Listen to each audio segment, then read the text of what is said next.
और आगे बढ़ने से पहले आपको दिखाते हैं तमाम अहम खबरें लगातार, लेकिन जम्मू कश्मीर के विधानसभा चुनाव की बात भी कर लेते हैं, जहां तस्वीर अभी धुंधली है मगर सियासी बादलों से घाटी का तापमान घटने बढ़ने लगा है। बीजेपी की मुखिया महबूबा मुफ्ती परेशान है तो अब्दुल्ला परिवार के खेमे में खलबली मची है। इसकी वजह है कि बीजेपी एक मेगा प्लान लेकर आई है जिसके सहारे जम्मू कश्मीर में कमल खिलाने की तैयारी है। उधर जम्मू में 25 लाख नए वोटर का आदेश भी 370 प्रेमी गुपकार के लिए टेंशन का सबब बना हुआ है। उन्हें डर है कि जम्मू के हाथ सत्ता की चाबी ना चली जाए।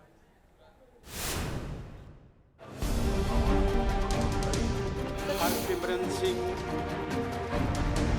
और विशाजी कुमार 370 और 35 से हटी और जम्मू और कश्मीर के लाखों नागरिकों को अपने अधिकार प्राप्त। भारत माता की पंजाब से दिल्ली तक आवाज जानी चाहिए। जो बारामूला कभी खौफ का गढ़ था, उसी बारामूला से अमित शाह का मैसेज लाउड एंड क्लियर था। कश्मीर घाटी में मोदी मॉडल का ही असर है।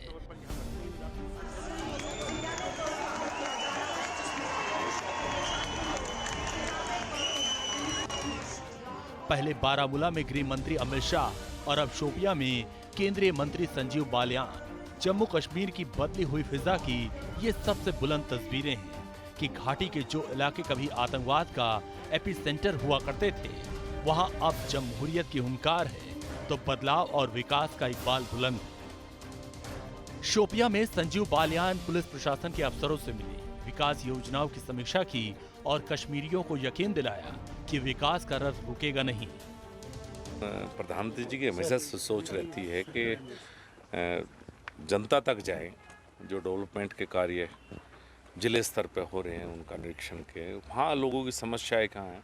एक कम्युनिकेशन गैप नहीं रहना चाहिए। तो दिल्ली में श्रीनगर और गांव कश्मीर के सुदूर एक कहीं ना कहीं आपस में कम्युनिकेशन होगा, जनता की समस्याएं ऊपर तक पहुंचेगी।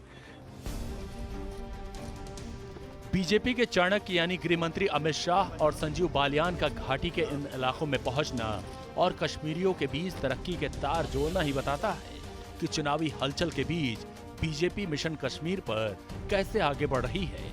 बीजेपी ने आउटरीच प्रोग्राम के तहत जो प्लान बनाया, ये उसकी बानगी है। इसी कड़ी में केंद्र के 70 से ज्यादा मंत्रियों का जम्मू कश्मीर दौरा होगा। अमित शाह जल्द ही जम्मू कश्मीर के दौरे पर जाएंगे। सांसद और संगठन के दिग्गज नेता मोर्चा संभालेंगे। जम्मू कश्मीर के हर जिले में चलेगा आउटरीच प्रोग्राम। मंत्री और सांसद केंद्र की योजनाओं पर लोगों से फीडबैक लेंगे। केंद्र सरकार ने अगस्त 5, 2019 के बाद की जम्मू कश्मीर की जो डेवलपमेंट है उसको एक नया रुख दिया जाएगा, फास्ट ट्रैक की जाएगी। उसी वादे के जो एक ये हिस्सा है कि जितने से काम हुए हैं पिछले 3-4 साल में, कई सारे डेवलपमेंटल प्रोजेक्ट्स जो हैं हुए हैं, केंद्र सरकार जो है डायरेक्टली सुपरवाइज कर रही है और उन्हीं प्रोजेक्ट्स का जो है हाल देखने के लिए ये जो है मिशन किया जा रहा है।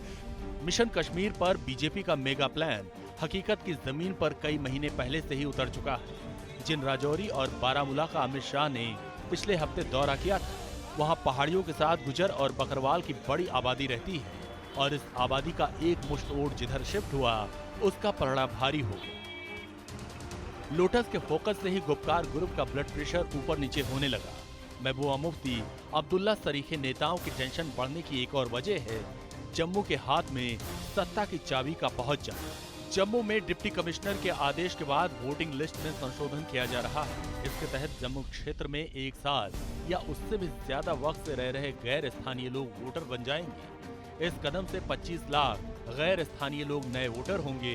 वोटर लिस्ट में शामिल होने के लिए रजिस्ट्रेशन करवा सकते हैं। इसका असर ये होगा कि अभी जो वोटर की संख्या 76 लाख है, वो 1 करोड़ तक पहुंच जाएगी। गैर जम्मू कश्मीरी आबादी को वोटिंग का अधिकार मिल सकेगा। बस इसी आदेश के बाद जम्मू कश्मीर का सियासी तापमान चढ़ गया और महबूबा मुफ्ती मैदान में उतर आए। जम्मू में लोगों का बाहर से सैलाब आएगा, जिसकी वजह से न सिर्फ वहाँ का जो डोगरा कल्चर है उसको नुकसान होगा, बल्कि जो वहाँ का कारोबार है, वहाँ की नौकरियाँ हैं, वहाँ के जो हमारे पास जो वसाइल हैं उनके ऊपर डाका डाला जाएगा। 370 हटने के बाद जम्मू कश्मीर में सियासी हलचल सबसे तेज है। अटकलें चुनाव तक पहुंच गई हैं। कहा तो यहां तक जा रहा है कि कभी भी चुनाव का बिगुल बज सकता है। श्रीनगर से मीर फरीद के साथ टीम न्यूज़ नेशन।